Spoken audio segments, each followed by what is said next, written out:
Hello everyone, I'm Heather. I just got a glimpse of my eyeliner in this film thing and holy god, is this what it looks like outside my mirror? That is too much. That is way too much. It looked like a bat. Like a vampire. Like a creature of the night. Not in a good way. Oh. This week's project is Dewithon again, because we've been doing it all month. Doing it and doing it and doing it well. The book that we're focusing on now, at the minute, is Revenant by Tristan Hughes. I have not started it yet, because my life is hard. But Shan, about story time, read another Tristan Hughes for Dewithon recently, and the way she was on about it felt like my jam. The guy, I think, is from Canada and Wales, both together, like born in Canada, grew up in Wales, that sort of thing.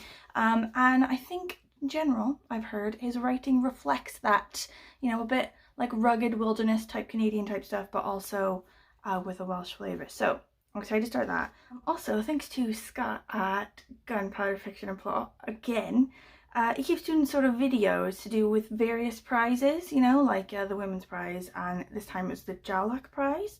And he sort of like goes over them and I'm like, and then I'll mention one and also mention that they're Welsh, like that author's Welsh, and remind me that I've completely forgotten about that book and it sounds amazing. So last week, the one that I got off one of his videos was Cursed Bread, which wasn't bad.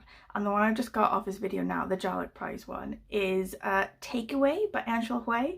So this one I've heard about. My husband got it for his friend for Christmas. Like he bought the hardback book and like gave it to him for Christmas.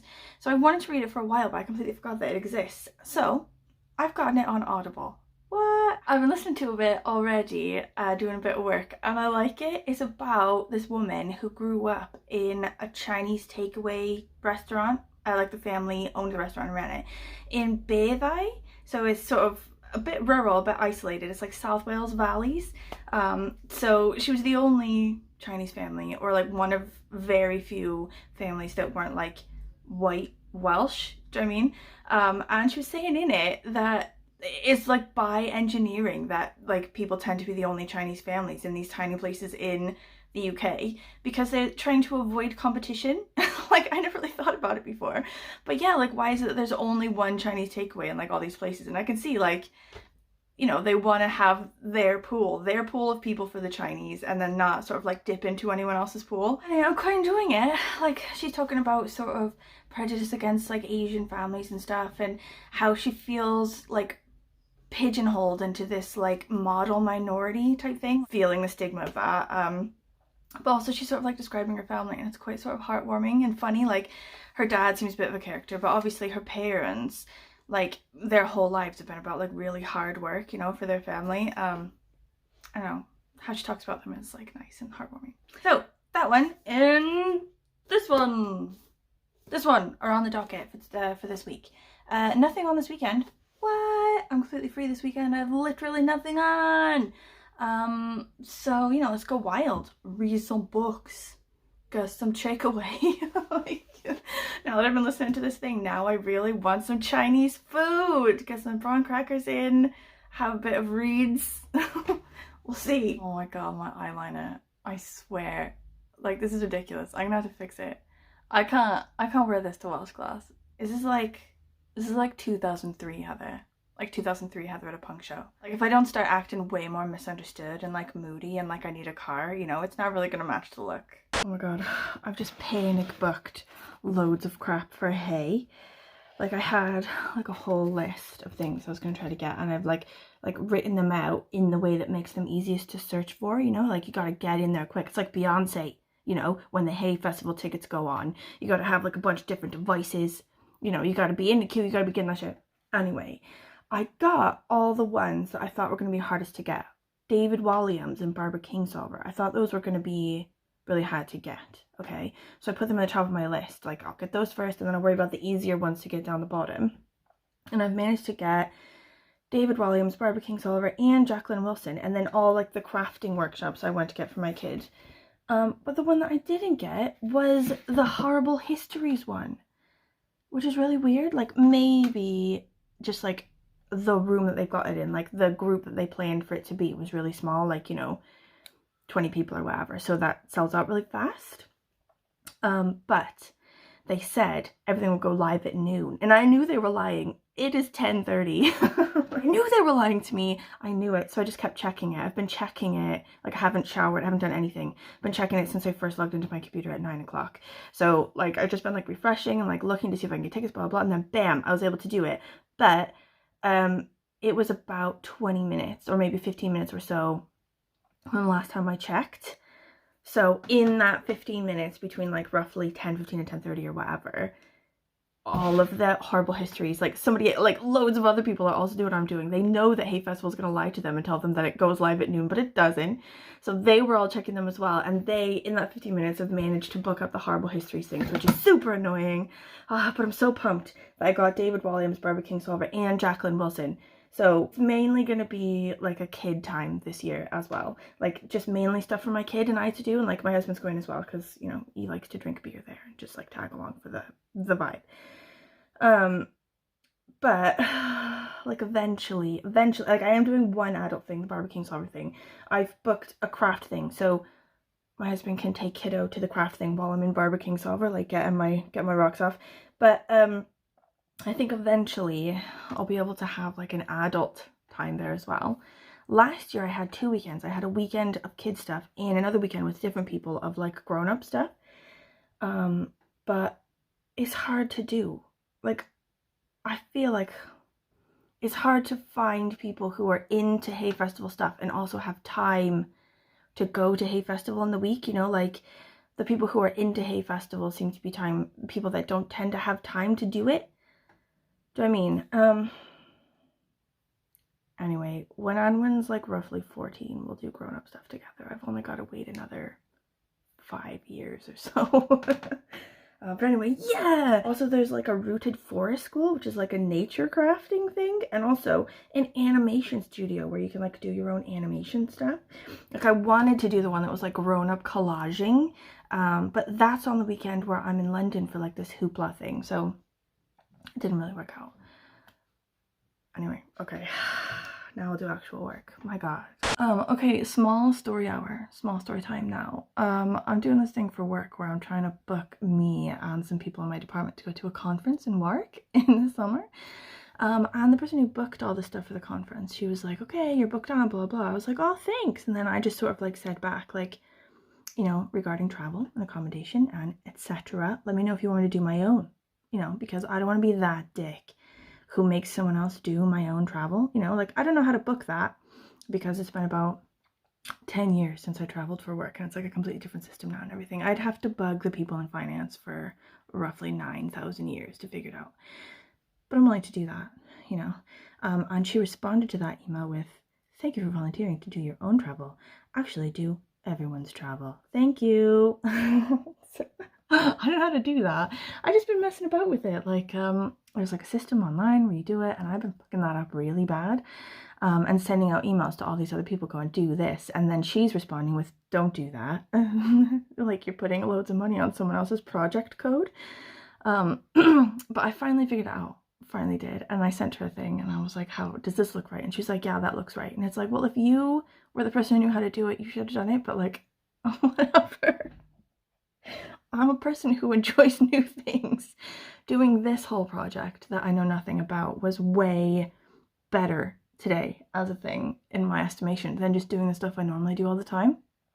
Like there was this whole thing on NPR about different kinds of people, and one of them like made me feel deeply seen. It was like all about people who don't get anxiety about trying new things and like doing things they've never done before, but they like deeply struggle with the tedium of doing things they've always done, you know, and that is me to a T. So even though I've been messing this up, I feel like I got there in the end, and it's been weirdly invigorating, you know, like sort of like doing brand new things I haven't done before and like nailing it in the end, I think. Like, I mean, I was just gonna charge loads of crap to somebody's random project code, so like maybe I've still fucked it up, but anyway, this is just like basically a long story to come round to. I'm gonna make an Etsy shop, right?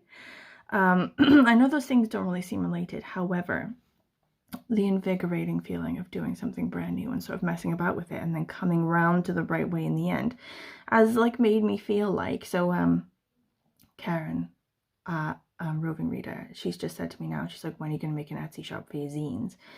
And I've always been like, oh, I don't want to sell my zines, whatever. But now I'm like, you know, high on doing new stuff, you know? So now I'm gonna make an Etsy shop. I'm gonna do it now. I think I'm gonna sell everything for just like the price of shipping. Do you know what I mean?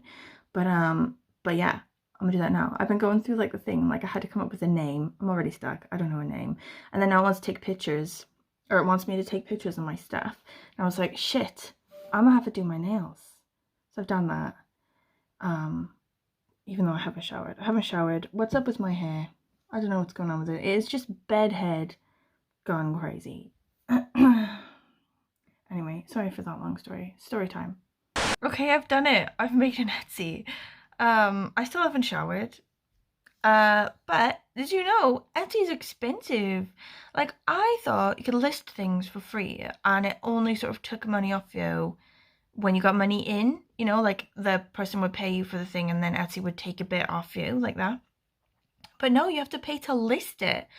And every time I renew the listing, it's like every 3 weeks or whatever, it takes 20 cents off. I hope it's 20 cents, not 20p, because that would be even more. So I was just gonna charge for my things the shipping. So I mean, like, pay me nothing, just pay me the amount that it costs to go to the, you know, post office to send it to you. But now I've had to include an actual price just to cover my ass, just to cover my Etsy fees. Ooh, I feel like I've got the mob on my ass. Like, you know, like I got debts. Damn.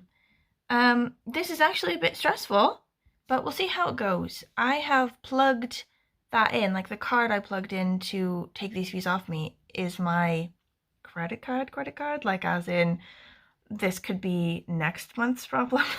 So, that's not fiscally responsible, but fuck it. We got an Etsy. We're going crazy. We're messing up budget accounts and work. We're just being wild now. Tra-la! It's done! Oh my god, I've been doing this a very long time. It's like 4 o'clock. I have not showered. Also, I cannot think of a better name than Heather Makes Zines. Maybe I'll think of something later. But it's done! Dear god, I need to go leave from this chair and like do actual things. Like, you know, clean myself and eat food. Bing! Can we please talk about the Abominable Book Club box that's just come? As poor as I get, I will never stop this subscription ever in my life because it's so amazing. The pièce de résistance for this one is Eric LaRocca's new one, which is signed by the author. I'm so excited by that. Okay, this is a bit of St. David's Day energy on the side, which I enjoy. Okay, this one, never heard of it, but read the blurb, and it looks hilariously terrible and amazing, okay? Aaron, once quiet and closeted, acquires an appetite for a woman and her brains. Savannah, a professional BDSM switch, discovers a new turn-on committing brutal murders. Mariva, plagued by chronic tumors, is too horrified to acknowledge her divine role in the coming apocalypse. Holy shit, amazing. Okay, they always include an old book as well, an old find, oldie but a goodie in these. And this one is James Herbert's Spear. So I don't know a lot about this one. Just read the blurb. Looks like, you know, the spear that they poke Jesus with when he's on the cross. That becomes like a relic, okay? And then it goes to the Nazis. It's like a powerful relic. It does bad shit. And then, you know, but other forces are at work. Top Israeli agents are tortured and liquidated. A woman is crucified in a London street, blah, blah, blah. Looks creepy. I think I'm into it. Also, there's always bookmarks, which I am for because I lose these at a rate you would not believe. It's disgusting. So I always need new ones. Ooh, I like these ones. This one is actually a story, which I like. Okay, this I think is Stephen King related. Is it related, do you think? It's a patch. I love it! Okay, who knows what this is? What is it? Thank you, and there are true no court. Today is Cat Thursday. Please, no cheating. Phew, I passed the test. Another week of not feeling the wrath of the extended Hui family for messing up someone's name. Chinese uses a different kinship system than English. The Chinese kinship system is classified as a descriptive kinship system, which means referring to each of my family tree by a different kin term. There are at least 8 different terms just to refer to the many, many cousins I have, and that's only on my dad's side of the family. In short, it's confusing as hell to wrap your head around, and if you don't call your second cousin twice removed the correct term, you'll be damned for all eternity, and extended family members will gossip for weeks on end about how bad your Chinese is, or brand you for being rude.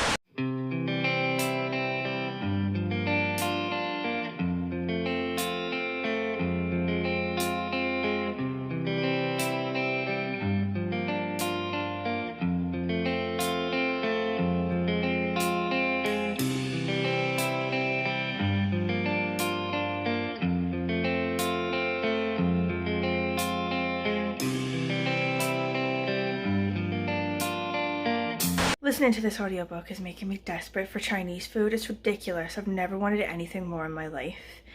Like the way that she talks about Chinese food, like she talks about it in detail. Like there's some recipes, you know, like proper recipes about how to make it. But also she describes like, you know, in detail, you know, the process for making it, and also like why they make it like that, and like the importance of that particular thing in a meal and blah blah. Like it's killing me. I need Chinese food.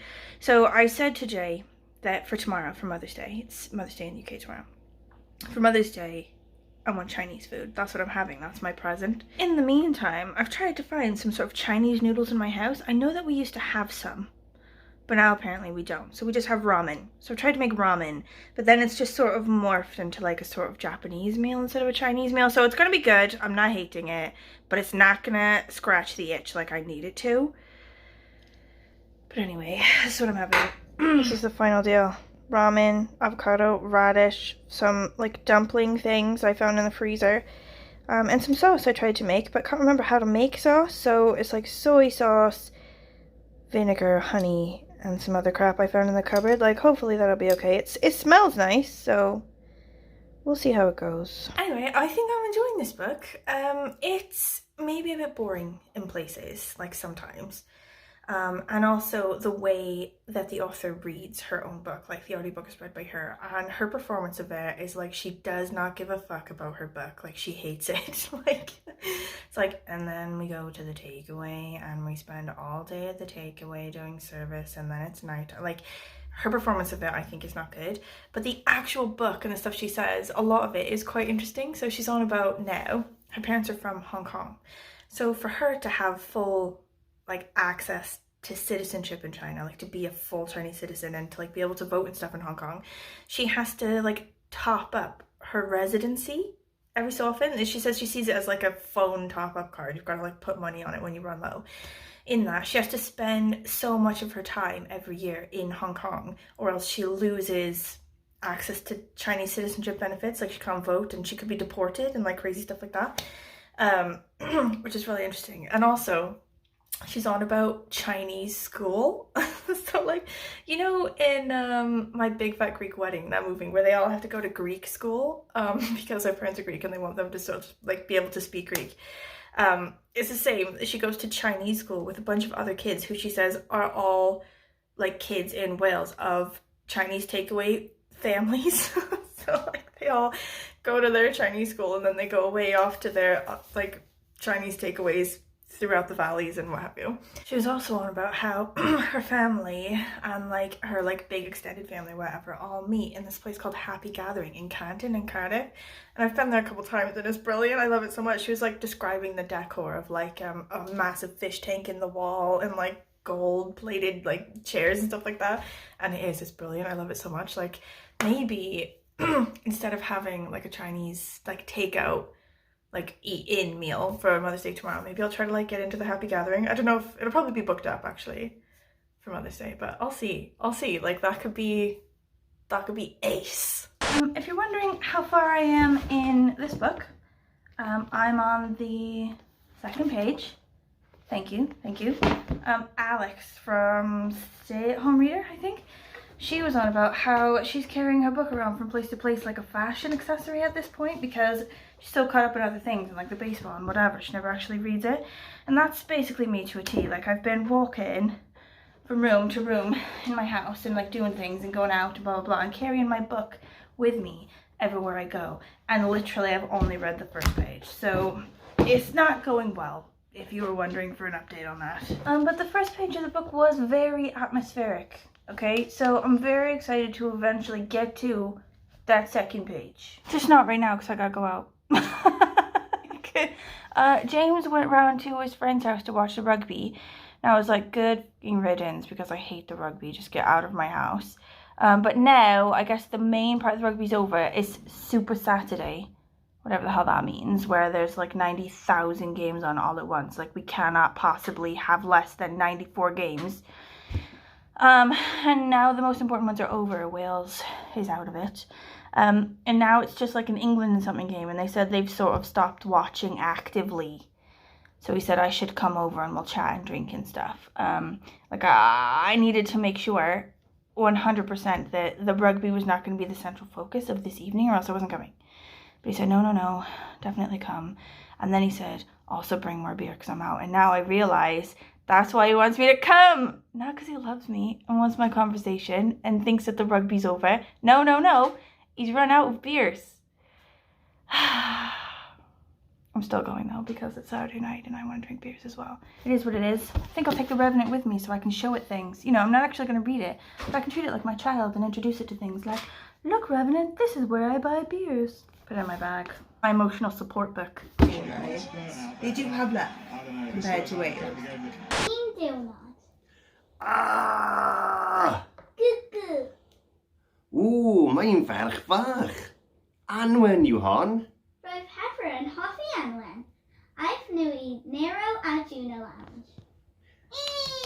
Oeh, tynnodd Heather lot o lunio o Anwen.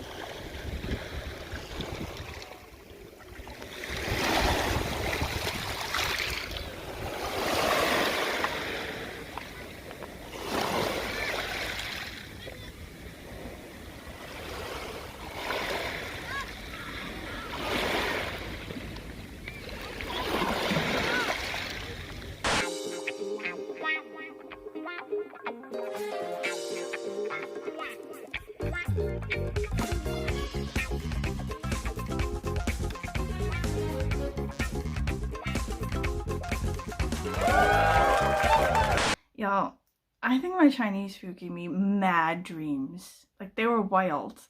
I was up all night, sort of like waking up in a sweaty panic, just constantly, like some weird dream or another. And like some of them I can't remember. Like some of them I'd wake up and go, what the fuck? And then it'd just like immediately leave me. But some of them, like there was one where I'd committed some sort of capital offense and I was like on death row. Like I was about to be like put to death by the state. But like I was weirdly chill about it, and I was like in like a sort of high school girls' bathroom with like some other people who I knew really well. And it was a bit like, you know, when one of the queens, like in the Tudor court or whatever, was about to be murdered and she'd like go up to the tower with like all her ladies.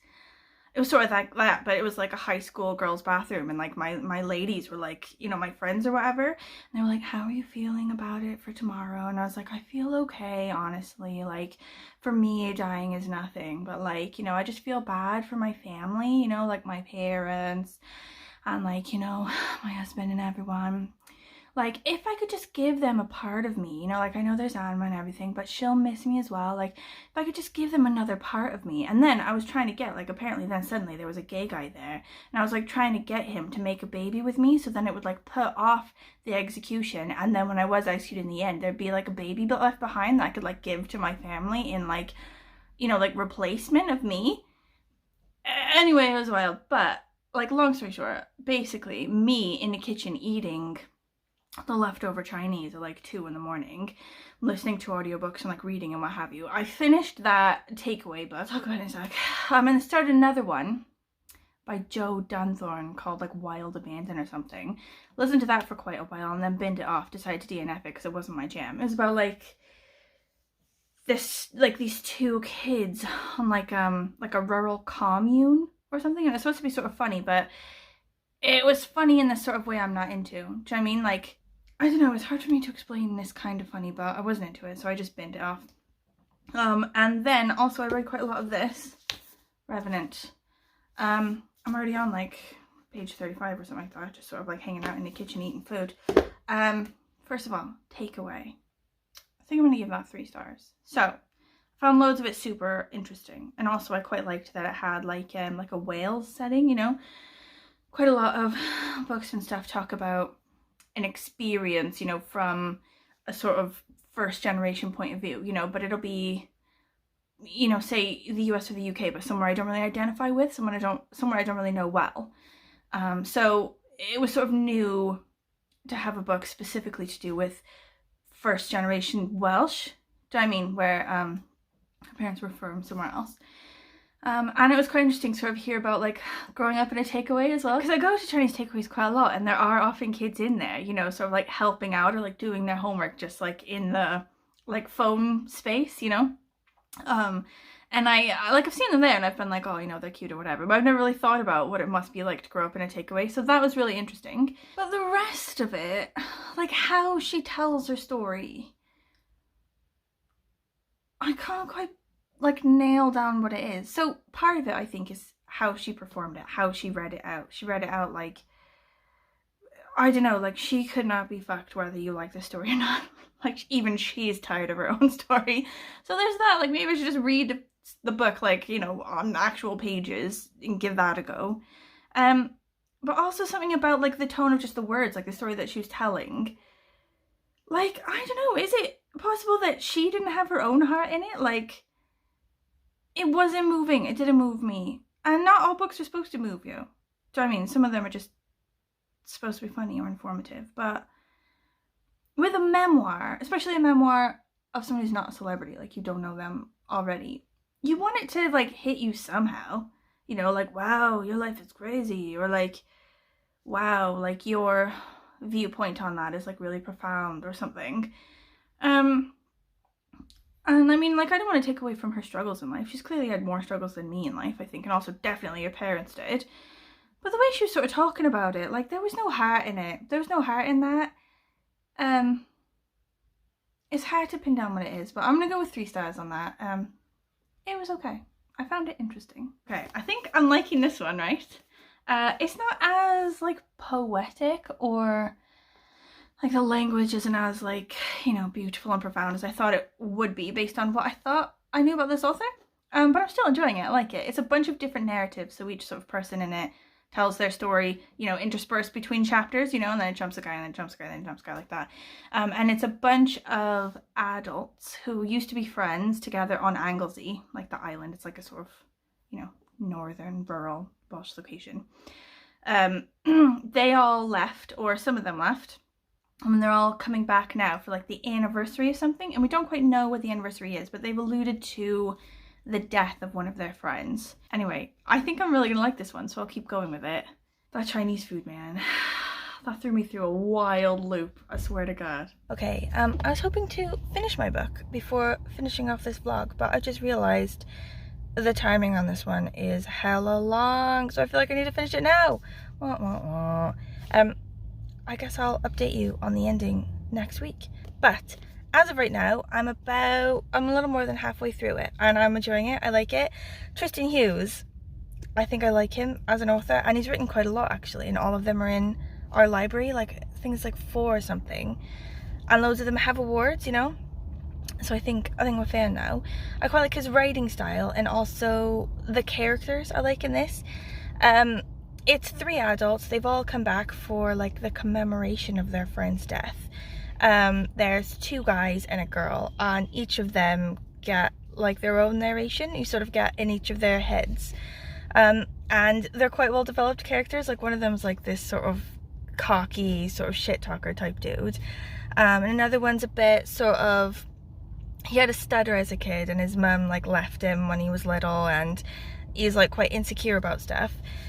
And there's a woman whose mother was really rich, but she married someone like quite poorer than her, or like a shopkeeper or whatever. And so the kid, the woman, she spent her whole childhood sort of being like caught between those 2 worlds, like a bit too posh for like the working class people in the area, but a bit too like working class for the posh family that was like on her mom's side. And now I think, I don't know, that there's like some serious beef between the living girl and the dead girl of the group. Like, I don't know, I don't want to be like weird and sort of like try to guess the ending or anything, but I think maybe the living girl killed the dead girl. There was beef. So, like, we'll see. But I'm excited to sort of find out what's going on here. Anyway, I'll let you know next week how it goes. I'm hoping it'll end up being like a fave of Dewithon, but I don't want to jinx it. Anyway, if you've gotten this far, thank you for watching. Sorry this vlog is so fucking long. If you have any questions for me, please let me know. Any thoughts, anything about these books, about, Hay Festival and such, let me know, please, down in the comments, and I will see you next week.